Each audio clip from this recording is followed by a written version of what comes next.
CMR shopping mall Dasara ధమాకా offers అద్భుతమైన offers తో పాటు అబ్బురుపరిచే స్పాట్ గిఫ్ట్స్.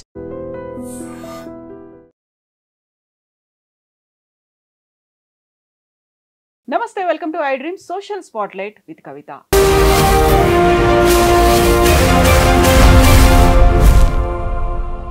గ్రూప్ 1 ఎగ్జామ్స్ అయిపోయాయి, రిజల్ట్స్ కూడా వచ్చాయి, మెరిట్ లిస్ట్ కూడా వచ్చింది. ఇక మిగిలింది కేవలం నియామక పత్రాలు అందుకోవడమే అనుకునే సమయంలో సడన్ గా హైకోర్టు నుంచి ఉత్తర్వులు వెలువడ్డాయి.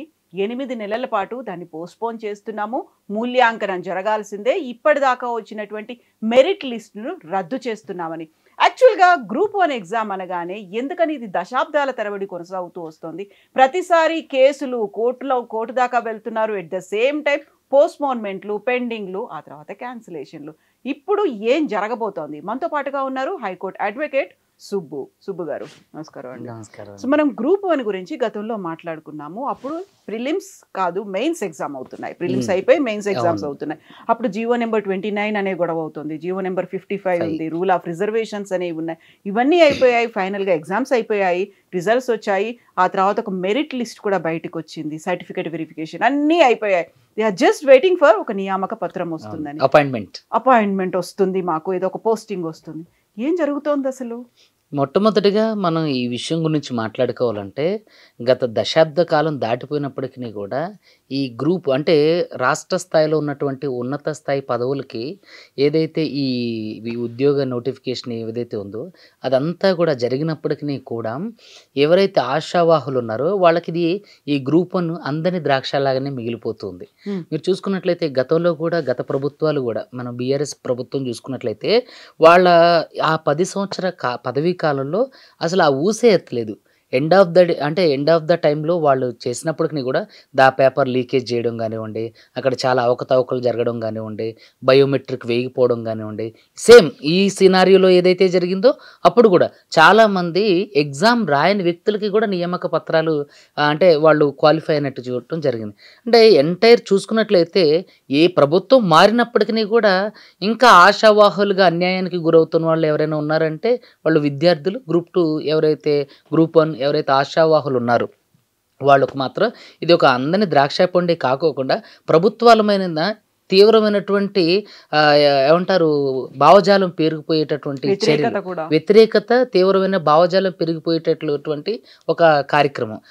మనం ఎంటైర్గా ఇది చూసుకున్నట్లయితే రీసెంట్గా కాంగ్రెస్ గవర్నమెంట్ వచ్చిన తర్వాత ప్రతిష్టాత్మకంగా మేము గ్రూప్ 1ని నిర్వహిస్తామని చెప్పి మన గౌరవ ముఖ్యమంత్రి గారు చెప్పినప్పటికీ కూడా ఇక్కడ ఉన్నటువంటి సమస్య ఏంటంటే మూల్యాంకనం విషయంలో తెలుగు మీడియం మనం చూసుకున్నట్లయితే ప్రీవియస్లో ఎప్పుడు కూడా గ్రూప్ 1 ఎగ్జామ్ ఇంగ్లీష్లో ఉండడం జరిగేది. సో తర్వాత కొంతమంది జరిగిన చర్యల ద్వారా ఏంటంటే చాలామంది విద్యార్థుల అభ్యర్థన ద్వారా గ్రూప్ 1ని తెలుగులో కూడా దాన్ని తర్జుమా చేసి రాయడం జరిగింది. సో ఇక్కడ వచ్చిన సమస్య ఏంటంటే అక్కడ ప్రతి ఒక్కరు చెప్పేది ఏంటంటే ఎక్స్పర్ట్స్ ఎవరు కూడా ఈ మూల్యాంకనం చేయలేదు, పేపర్ వాల్యుయేషన్ అనేది జరగలేదు. అదేవిధంగా చాలామంది అవకతవకలకు పాల్పడ్డారు.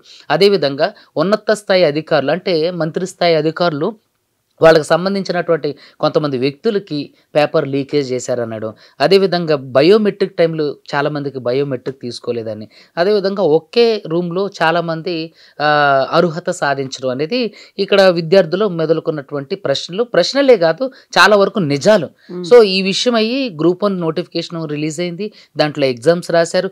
అదేవిధంగా ఈ గ్రూప్ 1 నోటిఫికేషన్ కంటే ముందే మీరు చూసుకున్నట్లయితే ఎస్సీ కేటగరైజేషన్ సుప్రీంకోర్టు ఆమోదం తెలిపింది. ఎక్స్పర్ట్స్కి అప్పచెప్పేసింది, దాన్ని వీలైనంత త్వరగా కంప్లీట్ చేసి ఇంప్లిమెంట్ చేయమని. అయితే కాంగ్రెస్ గవర్నమెంట్ ఈ ఎస్సీ కేటగరైజేషన్ కూడా ఇంప్లిమెంట్ ఎక్కడ చేయాల్సి వస్తుందేమోనన్న ఒక అంశం. It's my opinion, it's not ఇది జరిగిందని కాదు, ఇట్స్ మై ఒపీనియన్. సో జరిగినప్పుడు దీన్ని ఎక్కడ ఇంప్లిమెంట్ చేయాల్సి వస్తుందని ప్రభుత్వం కొంత అంటే ఆదరబాదర చర్య కూడా జరిగినట్లు నాకు అనిపించింది. అదేవిధంగా ఇక్కడ మనం చూసుకున్నట్లయితే మోస్ట్ ప్రాబబ్లీ పేపర్ వాల్యుయేషన్ అసలు ఎంటైర్ ఈ గ్రూప్ 1 నోటిఫికేషన్కి సంబంధించినటువంటి హైకోర్టు వరకు ఈ విద్యార్థులు ఆశావాహులు ఎవరైతే ఉన్నారో వెళ్ళడానికి ముఖ్య ప్రధాన కారణం ఏంటంటే వాల్యుయేషన్ సరిగ్గా జరగలేదు, అదేవిధంగా గ్రూప్ 1 లీకేజ్ అనేది జరిగిందని. సో అక్కడికి వెళ్ళిన తర్వాత సుదీర్ఘమైనటువంటి అంటే విచారణ తర్వాత మొన్న రీసెంట్గా గౌరవ తెలంగాణ హైకోర్టు గ్రూప్ 1 పరీక్షకి ఏది మూల్యాంకనాన్ని, పరీక్షను కాదని మూల్యాంకనాన్ని రద్దు చేయడం జరిగింది అన్నట్టు. మళ్ళీ రీవాల్యుయేషన్ చేయండి, ఎక్స్పర్ట్ కమిషన్స్ 8 నెలల్లో ఈ ప్రక్రియ అంతా పూర్తి చేయండి. మరలా మీరు గట్లా ఇలాంటి సమస్య మళ్ళీ తలెత్తిందంటే ఎంటైర్ గ్రూప్ 1 ఎగ్జామ్ని కూడా రద్దు చేస్తాం, మళ్ళీ రీకండక్ట్ చేయాల్సి వస్తుంది అని చాలా కొన్ని మార్గదర్శకాలు తప్పకుండా పాటించాలని ఒక్కి నొక్కాళ్ళ నుంచి మరీ చెప్పింది. సో ఇప్పుడున్నటువంటి ఈ టీజీపీఎస్సీ ఏదైతే ఉందో డైలమాలో పడింది. వీళ్ళ ముందున్నటువంటి 3 దారులు. ఒకటి, ఈ తెలంగాణ గౌరవ హైకోర్టు ఇచ్చినటువంటి జడ్జిమెంట్ని ఆస్పెక్ట్ ఫాలో చేయడం, దాంట్లో మళ్ళీ దీంట్లో ఒక చిక్కు ప్రశ్న, మళ్ళీ దీంట్లో కూడా విద్యార్థులు కానీ ఆశావాహులు ఎవరైనా మళ్ళీ దీంట్లో గౌరవ హైకోర్టు తలుపు తట్టినప్పుడు మళ్ళీ ఏదైనా తప్పు అవకతవక జరిగినట్లయితే ఎంటైర్ క్లోజ్ చేసేసాం, మళ్ళీ కండక్ట్ చేయడం అని. మళ్ళీ లేదు, దీన్ని సింగిల్ జడ్జి ఇచ్చిన జడ్జిమెంట్ కాబట్టి మనం రివిజన్ పిటిషన్ వేసుకోవడానికి రివిజన్ పిటిషన్ వేసుకొని వేరే బెంచ్కి, అంటే 3 సభ్యుల ధర్మాసనం కానివ్వండి, లేదంటే 2 సభ్యుల ధర్మాసనానికి కానీ వేసుకోవడానికి అవకాశం ఉంది. మూడోది ఏంటంటే అసలు ఈ సినారియో అంతటిని కూడా అంటే ఏమంటారు విద్యార్థుల కోణంలో చూసి టీజీపీఎస్సీని చొరవ తీసుకొని మరలా దీన్ని అంతటిని కూడా తీసేసి మరలా నోటిఫికేషన్ వేయడం అనేది ఏంటంటే చాలా మందికి ఇది నచ్చని విషయం, దాని మీద కూడా కేసులు వస్తాయి. సో ఇప్పుడు వీళ్ళు ఉన్నటువంటి 2 అంశాలు ఏంటంటే, 2 గౌరవ కోర్టుల ప్రకారం పేపర్ రివాల్యుయేషన్ మూల్యాంకనం చేయడం, రెండవది డివిజన్ బెంచ్కి వెళ్ళడం. డివిజన్ బెంచ్కి వెళ్తే కింది స్థాయిలో ఉన్నటువంటి జడ్జి గారు ఇచ్చినటువంటి జడ్జిమెంట్ని అవమానించినట్టు కాదు, కానీ అక్కడికి వెళ్ళినప్పుడు ఇంకా వ్యాలిడ్ గ్రౌండ్స్ని యాడ్ చేసుకుంటూ వెళ్ళాలి. ఒక సింగిల్ జడ్జి ఇచ్చినటువంటి జడ్జిమెంట్ని మనం ఛాలెంజ్ చేస్తున్నాం డివిజన్ బెంచ్లు అంటే, ఇక్కడ ఇచ్చినటువంటి గ్రౌండ్స్ని అక్కడికి వెళ్తున్నప్పుడు ఇక్కడికి రావడానికి గల కారణాలు ఏంటనే అక్కడ చూపించాలి, ఇంకా ఎక్స్ట్రా వాల్యుబుల్ గ్రౌండ్స్ని చూపించాలి. సో అక్కడ వాళ్ళ దగ్గర ఎక్స్ట్రా వాల్యుబుల్ గ్రౌండ్స్ ఏమి ఉండవు అనేది నా ఉద్దేశం. సో కాబట్టి వీళ్ళ దగ్గర చచ్చినట్లుగా దీన్ని మూల్యాంకనం చేయాలి, అది కూడా ఎక్స్పర్ట్లు అయితే ఎవరైతే ఉన్నారో వాళ్ళతోనే చేయించాలి. నాకు తెలిసినంత వరకు నా దూరదృష్టి ప్రకారం ఇప్పుడు దీంట్లో చేసినట్లయితే ఇప్పుడు ఆల్రెడీ ఇంకా రిజల్ట్సే వచ్చినాయి, నియామక పత్రాలు అంటే అపాయింట్మెంట్స్ ఇవ్వలేదు కాబట్టి ఇప్పుడు దీంట్లో బీసీ కేటగిరీ అంటే రూల్ ఆఫ్ రిజర్వేషన్ అనేది ఖచ్చితంగా ఎంటర్ అవ్వక తప్పదు.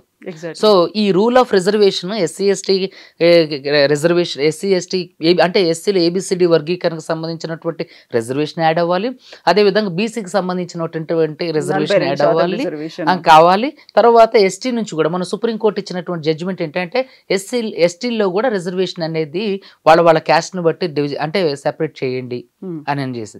సో ఇప్పుడు ఈ రూల్ ఆఫ్ రిజర్వేషన్ ఈ గ్రూప్ 1లో తీసుకొచ్చినట్లయితే ఎవరైతే ఇప్పుడు ఓపెన్లో కొట్టిన వాళ్ళు ఉంటారో వాళ్ళు కాకుండా రిజర్వేషన్లో ఎవరైతే కొట్టిన వాళ్ళు ఉంటారో వాళ్ళ సంఖ్య పెరిగే అవకాశం ఉంది. సో వాళ్ళ సంఖ్య పెరగాలంటే ఇప్పుడు ఏదైతే అంటే ఓపెన్లో కొట్టిన వాళ్ళు ఉన్నారో వాళ్ళలో కొంతమందిని తీసేయడం జరుగుతుంది, వాళ్ళని తీసివేయడం జరుగుతుంది. సో వీళ్ళని యాడ్ చేసినప్పుడు వాళ్ళు తీసేస్తే వాళ్ళు ఊరుకోరు.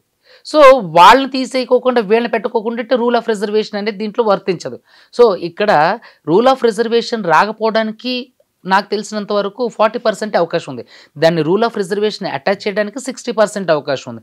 ఎందుకు అని అంటే ఈ ఎక్స్పర్ట్ కమిషన్లోకి అంటే సుప్రీంకోర్టు జడ్జిమెంట్ ఇచ్చిన తర్వాత ఎక్కడ అది ఇంప్లిమెంట్ అవుతుందో దీంట్లో మళ్ళీ రాష్ట్రంలోని ప్రతిష్టాత్మక ఉన్నత స్థాయి అధికారి పోస్టులు అంటే గ్రూప్ 1 గ్రూప్ 2.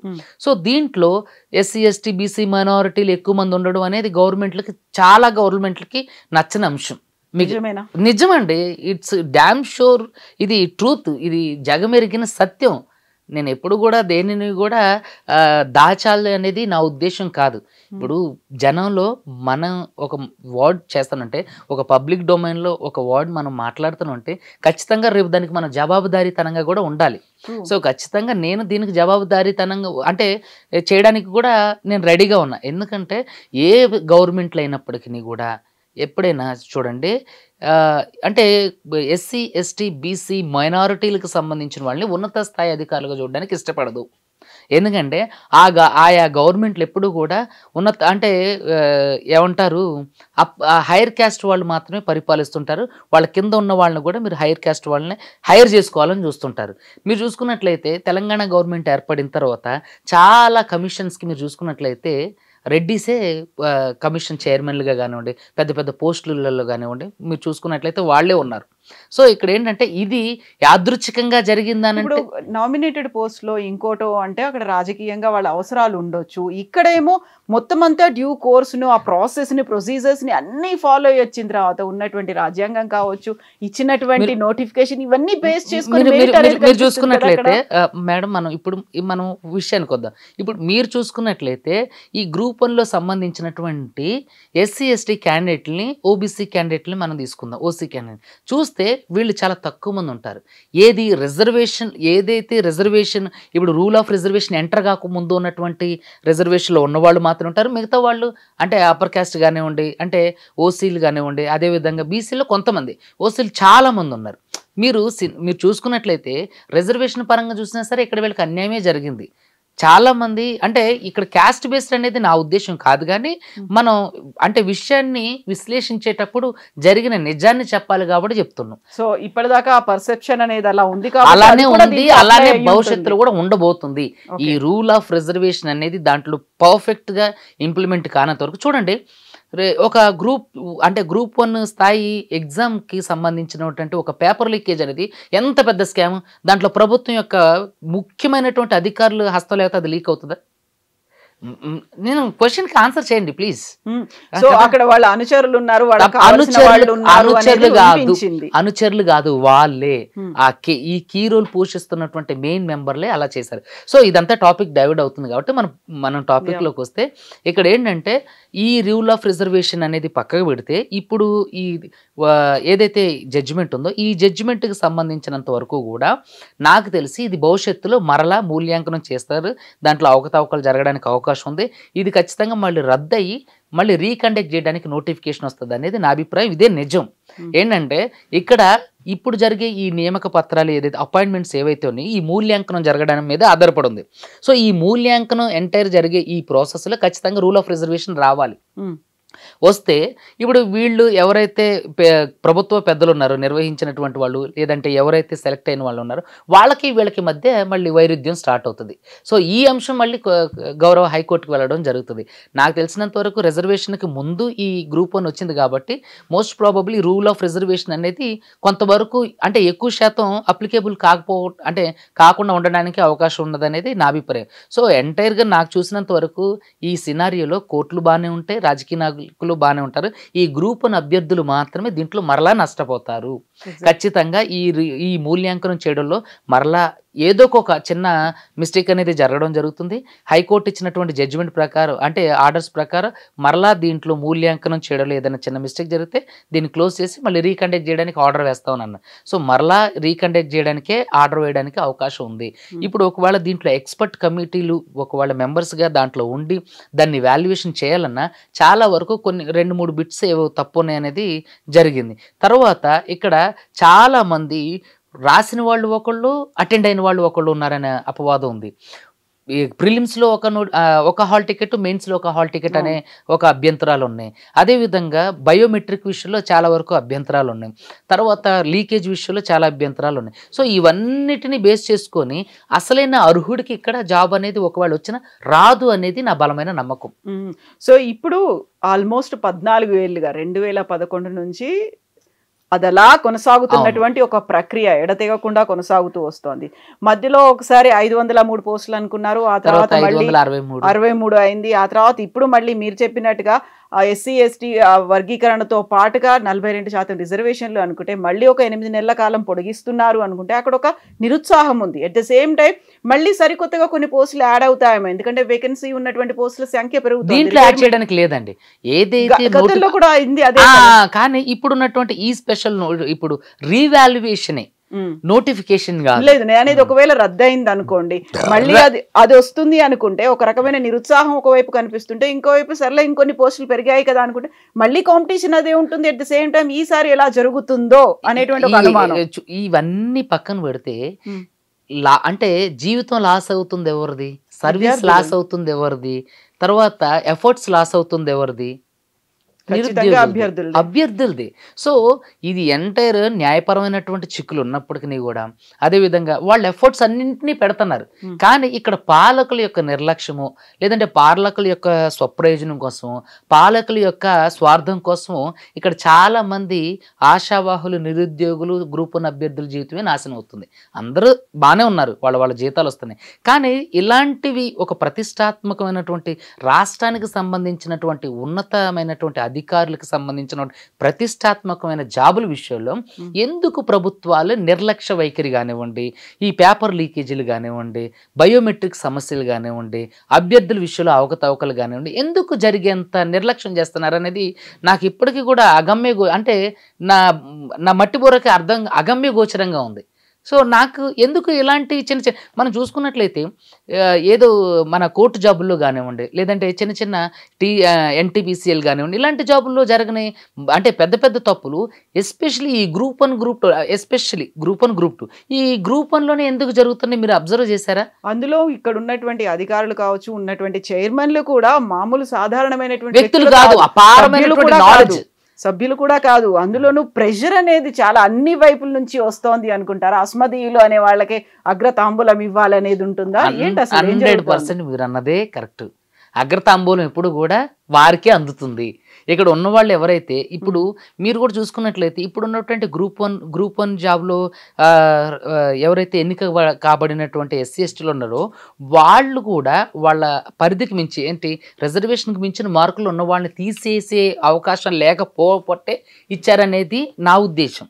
సో ఇక్కడ చాలా వరకు కూడా రూల్ ఆఫ్ రిజర్వేషన్ అనేది వర్తిస్తే ఇంకా ఎక్కువ మంది అభ్యర్థులు ఎవరైతే వెనుకబడిన తరగతుల వాళ్ళు ఉన్నారో, ఎవరైతే షెడ్యూల్ తెగల వాళ్ళు ఉన్నారో, ఎవరైతే ట్రైబ్స్ ఉన్నారో వీళ్ళందరికీ కూడా ఇంకా చాలా మందికి వాళ్ళ ఉన్నతమైన జీవితానికి వీళ్ళు ఆద్యం పోసిన వాళ్ళు అవుతారు.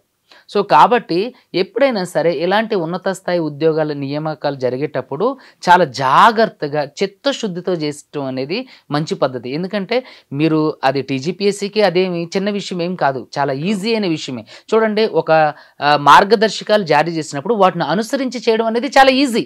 ఇప్పుడు మనకి ఒక 10 కమాండ్మెంట్స్ ఉన్నాయండి, ఒక 10 ఆజ్ఞలు ఉన్నాయి. ఆ 10 ఆజ్ఞకు లోబడి జీవించడం వేరు. అసలు ఆ ఆజ్ఞలేని అంటే ఆర్డర్సే లేనప్పుడు వాటిని ఎలా ఫాలో అవుతాం? ఇప్పుడు టీజీపీఎస్సీ ఇప్పుడు ఏదైతే ఇప్పుడు గ్రూప్ 1కి నోటిఫికేషన్కి మార్గదర్శకాలు జారీ చేసిందో వాటిని ఫాలో అయితే చాలు, ప్రశాంతంగా ఏ న్యాయపరమైన చిక్కులు లేకోకుండా ఈ పార్టీకి వాళ్ళు సర్వీస్ చేయడం కూడా స్టార్ట్ అయ్యి ఉండేది.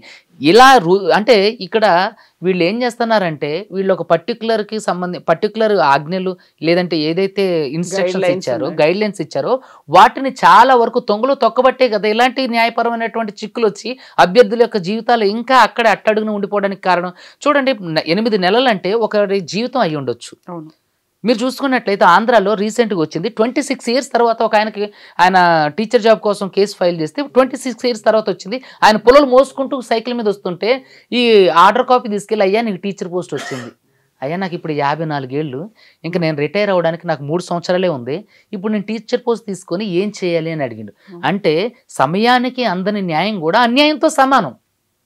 సో ఇప్పుడు వీళ్ళకి సమయానికి అందట్లేదు కదా, ఎంత ప్రెషర్. ఇప్పుడు కోర్టులు అనుకోండి, ఆర్డర్స్ ఇచ్చినాయి కరెక్టే, వీళ్ళు రీకండక్ట్ చేస్తారు లేదంటే రీవాల్యుయేషన్ చేస్తారు కరెక్టే, కానీ ఈ టైం స్పేస్లో ఎవరి జీవితం నాశనం అవుతుంది, ఎవరి కాలగమనం తగ్గిపోతుంది, ఎవరు ఆయుష్ తగ్గిపోతుంది, ఎవరు ఆశలు సన్నగిల్లుతున్నాయి, ఎవరు ఈ విరక్తి చెంది ఆత్మహత్య లాంటివి చేసుకోవడానికి ప్రేరేపించబడతారు? వీళ్ళే కదా, అభ్యర్థులే కదా. ఎక్కడైనా చూడండి, ఏ దేశ చరిత్రలో కూడా ఉన్న నిజం ఏంటంటే పాలకులకి అదేవిధంగా అధికారులకి వీళ్ళు ఎప్పుడు కూడా బాగానే ఉంటారు. ఈ మధ్యలో ఉన్నటువంటి ఈ చిన్న ఏదైతే ఉందో ఈ తాడులో ఈ చైన్, ఇందులో ఉన్న వాళ్ళు మాత్రమే బాధపడతారు. నేపాల్లో రాజకీయ నాయకులు అందరూ బాగానే ఉన్నారు, మిగతా వాళ్ళందరూ కూడా అధికారులు బాగానే ఉన్నారు. అక్కడ ప్రొటెస్ట్ చేసినటువంటి విద్యార్థులే కదా చనిపోయింది, సివిలియన్సే కదా చనిపోయింది. అలాగే వీళ్ళు పాలకులు బాగానే ఉంటారు, ఉన్నత స్థాయి అధికారులు ఎవరైతే ఇలాంటి అవకతవకలకు పాల్పడిన వాళ్ళు బాగానే ఉంటారు. కానీ ఈ మెంటల్ ప్రెషర్ కానివ్వండి, కుటుంబ ఒత్తిళ్ళు కానివ్వండి, తర్వాత జీవితం మీద విరక్తి కానివ్వండి, లేకపోతే వయసు మళ్ళీపోవడం కానివ్వండి, అన్నీ జరిగేది ఎవరికి? అభ్యర్థులకే కదా. సో కాబట్టి దయచేసి ప్రభుత్వాలన్నిటి కూడా అభ్యర్థుల యొక్క ఆవేదనను అర్థం చేసుకొని, వాళ్ళ టైం స్పామ్ని అర్థం చేసుకొని, వాళ్ళ సమయం యొక్క విలువను అర్థం చేసుకొని, వాళ్ళ జీవితం మీద ఉన్నటువంటి ఆశయాలని అర్థం చేసుకొని పారదర్శకంగా ఎలాంటివి అనేది అంటే విపులంగా అంటే అర్థవంతంగా జరిగితే ఖచ్చితంగా అందరి జీవితాలు బాగుంటాయి. ఆ దిశగా ప్రభుత్వాలు చొరవ తీసుకొని ఇక మీదటైనా సరే ఏదైనా ఎగ్జామ్ కండక్ట్ చేసేటప్పుడు ఏదైతే గైడ్లైన్స్ ఇస్తారో ఆ గైడ్లైన్స్కి అనుకూలంగా జాగ్రత్తగా నిజాయితీగా నిర్దేశించిన మార్గాల్లో చేసినట్లయితే ఏ విషయం మీద కూడా న్యాయపరమైన చిక్కులు రావు, ఏళ్లకి ఏళ్ళు ఇలా గడిచిపోవు. మీరు చూసినట్లయితే బీఆర్ఎస్ గవర్నమెంట్ కూడా ఒక్క గ్రూప్ 1 అభ్యర్థిని కూడా తయారు చేయకుండానే వెళ్ళిపోయింది. చూడండి, అంటే ఎవరి జీవితం ఆ గ్రూప్ 1 కోసం చూసినటువంటి ఆర్టీసీ క్రాస్ రోడ్లో కానివ్వండి, దేశంలో ఉన్నటువంటి అభ్యర్థులు, ఆయా రాష్ట్రాల్లో ఉన్నటువంటి అభ్యర్థులు కానివ్వండి, ఎస్పెషలీ తెలుగు 2 రాష్ట్రాల్లో ఉన్న అభ్యర్థులు ఎంత ఆశతో వాళ్ళ జీవితం అంటే కుటుంబ విలువలు కానీ కుటుంబాన్ని కానివ్వండి, అది ఇంకా రకరకాల రిలేషన్స్ని కానివ్వండి, పండుగలు పబ్బాలు అన్నీ వదులుకొని వాళ్ళు నిష్ఠగా తినక దాన్ని ఒక యుద్ధంలాగా దాన్ని ఒక ఏమంటారు జయించాలనే తాపత్రయంతో కూర్చున్న వ్యక్తి యొక్క ఆశల మీద నీళ్లు జల్లినట్టే కదా. సో దయచేసి వాళ్ళ ఆవేదనను అంతా అర్థం చేసుకొని ఇక మీదటైనా హైకోర్టు ఇచ్చినటువంటి ఏవైతే ఈ గైడ్లైన్స్ ఉన్నాయో వాటి ప్రకారం జాగ్రత్తగా న్యాయపరమైన చిక్కు లేకుండా చేస్తే మంచిది అనేది నా అభిప్రాయం. ఎస్ సుబ్బు గారు, థ్యాంక్ యూ సో మచ్ అండి. ఎందుకంటే బోల్డ్ అని ఏజ్ రిలాక్సేషన్స్ ఉంటాయి, రిజర్వేషన్లు ఉంటాయి, బోల్డ్ అని ఆర్డ్స్ని తట్టుకొని ఇక్కడ దాకా వచ్చిన తర్వాత మళ్ళీ ఒక పోస్ట్పోన్మెంట్, ఒక పెండింగ్, ఒక కోర్టు కేసు రద్దయింది అంటే ఉండేటువంటి ఆ నిరుత్సాహం, వీటన్నిటి నుంచి బయటపడాలి. మీరు చెప్పినట్టుగా తొందరలోనే ఒక ఫుల్ స్టాప్ పడాలి, వాళ్ళందరికీ నియామక పత్రాలు రావాలని కోరుకుందాం. Thank you so much. And for more videos, please subscribe to iDream. Please subscribe to iDream. Please subscribe iDream. And please subscribe to iDream. For more videos, subscribe to iDream. please like, share and subscribe to the channel. Congratulations, iDream. Subscribe to iDream. Subscribe to iDream. So subscribe to iDream Media. iDream ki iDream team andarki huge congratulations. Please subscribe iDream Media. Please subscribe to iDream. Subscribe iDream. Please subscribe to iDream. iDream అంటే నా కళల ఛానల్ను subscribe చేసుకున్న నోరు తిరుగుతలేదు, మీరైతే గంట గుర్తు కొట్టండి. For more such videos, please subscribe to iDream. Subscribe to iDream. Please subscribe to iDream. Please subscribe iDream Media. Please do subscribe to iDream. Please subscribe to iDream Media. For best entertainment and information, please subscribe iDream. And don't forget to subscribe to iDream.